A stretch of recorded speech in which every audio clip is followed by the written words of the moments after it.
Mendoan menyatu dalam doa dan renungan dari Katedral Kristus Raja Purwokerto, Selasa 29 Agustus 2023.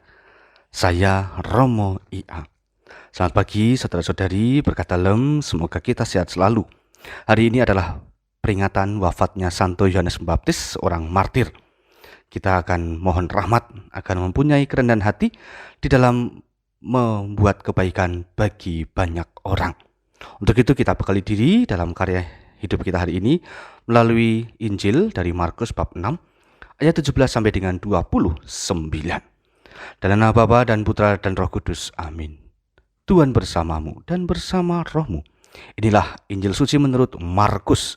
Dimuliakanlah Tuhan. Sekali peristiwa Herodes menyuruh orang menangkap Yohanes dan membelenggunya di dalam penjara berhubung dengan peristiwa Herodias, yakni karena Herodes telah memperistri Herodias, istri Filipus saudaranya. Yohanes pernah menegur Herodes, "Tidak halal engkau mengambil istri saudaramu." Karena kata-kata itulah Herodias pun menaruh dendam kepada Yohanes dan bermaksud membunuh, tetapi dia tidak dapat. Sebab Herodes segan terhadap Yohanes karena Herodes tahu bahwa Yohanes adalah orang yang benar dan suci, jadi dia pun melindunginya. Tetapi setiap kali mendengarkan Yohanes, hati Herodes selalu terombang-ambing. Tetapi toh ia merasa senang juga mendengarkan dia. Akhirnya tibalah juga kesempatan yang baik bagi Herodias, yakni ketika Herodes pada hari ulang tahunnya mengadakan perjamuan untuk para pembesar, para perwira dan orang-orang terkemuka di Galilea. Pada waktu itu putri Herodias tampil lalu menari, dan ia menyukakan hati Herodes serta para tamunya. Maka Raja Herodes berkata kepada gadis itu, "Mintalah daripadaku apa saja yang kau ingini, maka akan kuberikan kepadamu." Lalu Herodes bersumpah kepadanya, "Apa saja yang kau minta akan kuberikan kepadamu, sekalipun itu setengah dari kerajaanku." Anak itu pergi dan menanyakan kepada ibunya, "Apa yang harus kuminta?" Ibunya menjawab, "Kepala Yohanes Pembaptis." Maka cepat-cepat dia pergi kepada raja dan meminta, "Aku mau supaya sekarang juga engkau berikan kepadaku kepala Yohanes Pembaptis dalam sebuah talam." Maka sangat sedihlah hati raja. Tetapi karena sumpahnya dan karena tamu-tamunya, dia pun tidak mau menolaknya. Raja segera menyuruh seorang pengawal dengan perintah supaya mengambil kepala Yohanes. Orang itu pergi dan memenggal kepala Yohanes di penjara. Ia membawa kepala itu di sebuah talam dan memberikannya kepada gadis itu. Lalu gadis itu memberikannya pula kepada ibunya. Ketika murid-murid Yohanes mendengar hal itu, mereka datang dan mengambil mayat Yohanes lalu membaringkannya di dalam kubur. Demikianlah sabda Tuhan. Terpujilah Kristus. Saudara-saudari, hati kita adalah tempat untuk memilih roh baik maupun roh jahat.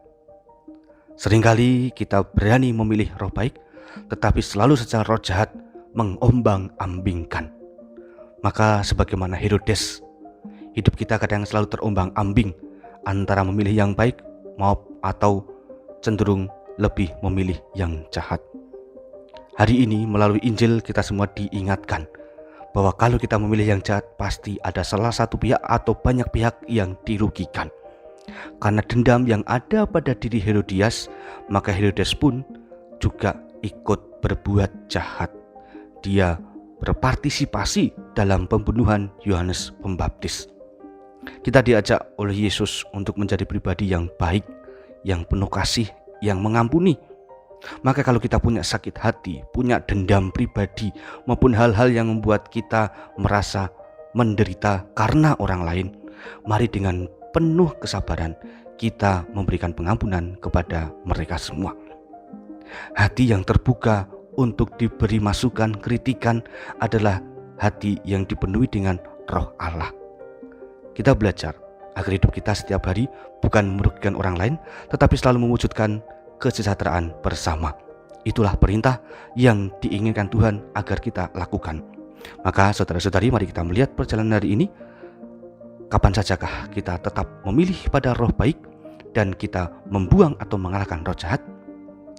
Dan cara atau strategi apa yang kita buat agar kita selalu berada dalam kebaikan, dalam kasih yang dikehendaki oleh Allah? Kita mohon rahmat Tuhan. Tuhan memberkati. Amin. Mari berdoa. Allah Bapa sumber kehidupan, kami mohon kepadamu, Berikanlah kepada kami roh-Mu untuk menuntun kami selalu pada berpihak yang benar, agar kami selalu digerakkan oleh roh-Mu dan kami pun berjuang demi kesejahteraan orang banyak, sehingga akhirnya karya kasih dan keselamatan-Mu semakin nyata. Tuntunlah kami dalam jalan-Mu dan juga jauhkanlah kami dari segala yang jahat. Demi Kristus Tuhan Juru Selamat kami. Amin. Tuhan bersamamu dan bersama roh-Mu. Kita semua, keluarga kita dan perutusan kita hari ini senantiasa dalam berkat Allah yang Maha Kuasa, Bapa, Putra, dan Roh Kudus. Amin. Saudara-saudari, selamat beraktivitas. Tuhan berkati. Salam mendoan.